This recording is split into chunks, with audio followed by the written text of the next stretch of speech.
Now this week, 75 years ago, the Allies were making their final top-secret plans for the invasion of Europe that would lead to the end of the Second World War. Well, the code breakers at Bletchley Park in Milton Keynes and Colossus, the world's first digital computer, were crucial to making D-Day a success. Well, surviving veterans who operated the machine have been back, and Graham Stothard's there for us now. Graham, quite a remarkable story. Yeah, it really is. And you know what? It's a remarkable machine as well. Here it is, Colossus, towering above me. But remember, it would have been useless had it not been for those women skilled enough to operate it. People without whom, well, D-Day may well have been unsuccessful. Please, yes. They were here in 1944, and now they're back again, celebrating the 75th anniversary of a machine that changed the course of history. Colossus was responsible for decoding Hitler's messages to his generals in the last years of the war. When we got here and transported to Bletchley Park, we just had no idea what we were going to do. And of course, we got here and saw this enormous machine, and we were just going to work on it. We had no idea what it was, but of course, it didn't take us long to learn, of course, that it was all to do with secret work for messages and German translations and all that sort of thing. It played a major part in allowing the D-Day landings to take place. In a strange twist of fate, as Irene was helping decode messages to do with the operation, her husband-to-be was on the beaches. It's widely acknowledged as the world's first digital computer. Tommy Flowers, a post office engineer, invented it.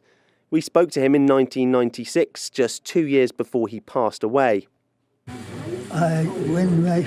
When it was first suggested that they would rebuild it, I thought it was impossible because I had an enormous factory to make it during these machines during the war. It was at an event celebrating its reconstruction. His son was here today to celebrate his achievements. For an engineer, the best monument would be to have a working machine of his, for people to see and what it did and how he did it. So this is, if you like, his monument. The women working on it were known as Wrens, and few still survive today. But the work they did here will be remembered for hundreds of years to come. Certainly will be, Graham. Today about the 75th anniversary of D-Day, of course, but also about what Colossus could do.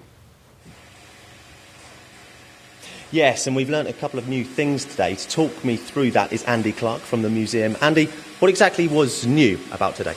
What was new today was looking at real decrypted traffic that the Colossus was instrumental in helping decrypt prior to D-Day, that really illustrated, in complete truth, the depth to which the Germans had swallowed the deception plan for the launch of D-Day.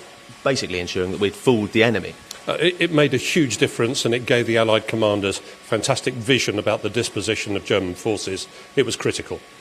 And this was 75 years ago. Why are we still finding out new stuff about this now? Is it secret? Is it classified? Is it just hidden away? What is it? Well, it's almost hiding in plain sight. The work that we saw today was through diligent research at the National Archives. Some guys who were really interested in the subject pulled out all of that key information. It's all there, but there's a lot more to see. And I imagine it's almost a decryption job in itself, finding this stuff out.